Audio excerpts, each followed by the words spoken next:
ഇറാന്റെ ബുഷഹർ പ്രവിശ്യയിലെ ഖോർമുജിന് മുകളിൽ വെച്ച് യുഎസിന്റെ ഒരു MQ-9 ഡ്രോൺ വെടിവെച്ചിട്ടതായി ഇറാൻ റവല്യൂഷണറി ഗാർഡ് വക്താവ് അറിയിച്ചു. യുഎസ് സൈന്യം ആക്രമിച്ചതിനാലാണ് തിരിച്ചടിച്ചതെന്ന് മൊഹബി പറഞ്ഞു. ഒമാൻ തീരത്ത് 3 ചരക്ക് കപ്പലുകൾക്ക് നേരെ ആക്രമണമുണ്ടായതിനെ തുടർന്ന് ഇറാനിൽ യുഎസ് ശക്തമായ ആക്രമണം നടത്തി. കപ്പലുകളെ ആക്രമിച്ചതിന് പിന്നിൽ ഇറാനാണെന്ന് യുഎസ് സൈന്യത്തിന്റെ സെൻട്രൽ കമാൻഡ് പ്രസ്താവനയിൽ പറഞ്ഞു. രാജ്യാന്തര ജലപാതയിൽ നിരപരാധികളായ ആളുകളെ ലക്ഷ്യമിട്ടതിന് തിരിച്ചടിയായാണ് ഈ ആക്രമണമെന്നും അവർ പറഞ്ഞു. ഹോർമോസ് കടലിടുക്കിൽ 3 വാണിജ്യ കപ്പലുകൾക്ക് നേരെ നടന്ന ആക്രമണങ്ങൾക്ക് മറുപടിയായി ഇറാനെതിരെ അമേരിക്ക ശക്തമായ പ്രത്യാക്രമണം നടത്തിയിരുന്നു. അന്താരാഷ്ട്ര ജലപാതയിൽ വാണിജ്യ കപ്പലുകളെ ലക്ഷ്യമിട്ട് ആക്രമിച്ചതിന് കനത്ത വില നൽകേണ്ടി വരുമെന്ന് ഇറാനെ ബോധ്യപ്പെടുത്തുന്നതിനായിട്ടാണ് തിരിച്ചടികൾ ആരംഭിച്ചതെന്ന് യുഎസ് സെൻട്രൽ കമാൻഡ് അറിയിച്ചു.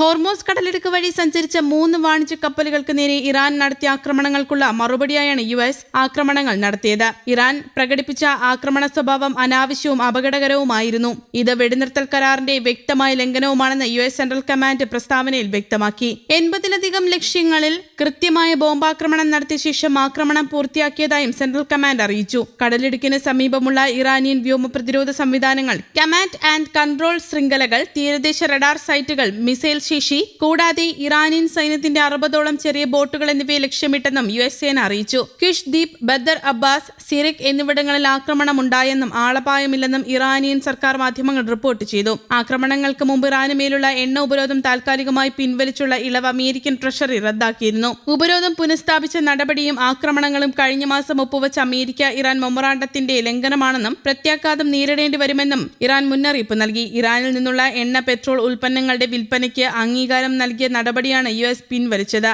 ലൈസൻസ് കഴിഞ്ഞ മാസം ഒപ്പുവെച്ച ധാരണാപത്രത്തിന്റെ ഭാഗമായിരുന്നു ഇത്. ഈ നീക്കം ധാരണാപത്രത്തിന്റെ ലംഘനമാണെന്നും യുഎസ് സർക്കാരിന്റെ വിശ്വാസ്യതയില്ലായ്മ തെളിയിക്കുന്ന നടപടിയാണെന്നും ഇറാനിയൻ വിദേശകാര്യ മന്ത്രാലയം അറിയിച്ചു. തങ്ങളുടെ ദേശീയ താൽപര്യങ്ങളും ദേശീയ സുരക്ഷയും സംരക്ഷിക്കാൻ ആവശ്യമായ എല്ലാ നടപടികളും ടെഹ്റാൻ സ്വീകരിക്കുമെന്നും അവർ കൂട്ടിച്ചേർത്തു. കൊല്ലപ്പെട്ട ഇറാന്റെ പരമോന്നത നേതാവ് അയത്തുള്ള അലി ഖമനേയിയുടെ സംസ്കാര ചടങ്ങുകൾ നടന്നുവരുന്നതിനിടെയാണ് പുതിയ സംഭവവികാസങ്ങൾ. ഖമനേയിയുടെ മൃതദേഹം നിലവിൽ ഇറാഖിലാണ്. ഇറാനിലെ ചടങ്ങുകൾക്ക് ശേഷം ചൊവ്വാഴ്ചയാണ് മൃതദേഹം ഇറാഖിലെ നജാഫ് നഗരത്തിലെത്തിച്ചത്. യുഎസ് ആക്രമണങ്ങളെ തുടർന്ന് ചടങ്ങുകൾക്കായി നജാഫിലെത്തിയിരുന്ന ഇറാൻ പ്രസിഡന്റ് മസൂദ് പെസഷ്കിയാൻ രാജ്യത്തേക്ക് തിരിച്ചിരുന്നു. അതേസമയം ഹോർമോസ് കടലിടുക്കിലെ കപ്പലിന് നേർക്കുള്ള ആക്രമണങ്ങളെ തുടർന്ന് യുഎസ് ഇറാനിൽ നടത്തിയ പുതിയ വ്യോമാക്രമണങ്ങൾ തികച്ചും അനിവാര്യമായിരുന്നെന്ന് നാറ്റോ സെക്രട്ടറി. തുർക്കിയിലെ അങ്കാറയിൽ നടക്കുന്ന നാറ്റോ നേതാക്കളുടെ ഉച്ചകോടിക്ക് മുന്നോടിയായി ബുധനാഴ്ച മാധ്യമങ്ങളോട് സംസാരിക്കുകയായിരുന്നു അദ്ദേഹം. ഒരു വെടിനിർത്തൽ കരാർ നിലവിലിരിക്കുമ്പോൾ ഇറാൻ അത് ലംഘിക്കുകയാണ്. അത്തരമൊരു സാഹചര്യത്തിൽ അമേരിക്ക ശക്തമായി പ്രതികരിക്കുന്നത് തികച്ചും നിർണായകമാണെന്നാണ് അദ്ദേഹം പറഞ്ഞത്. ഹോർമോസ് കടലിടുക്കിൽ 3 വാണിജ്യ കപ്പലുകൾക്ക് നേരെ ആക്രമണം നടന്നതിന് പിന്നാലെയാണ്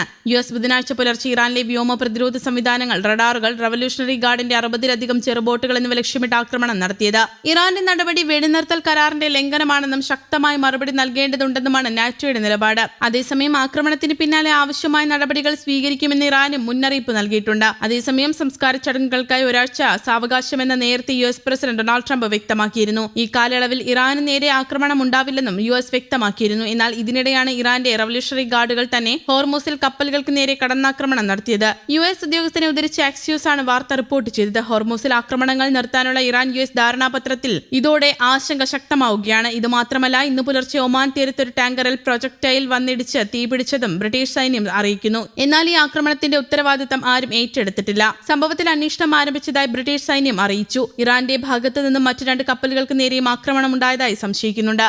ന്യൂസ് ഡെസ്ക്, കേരള കൗമുദി.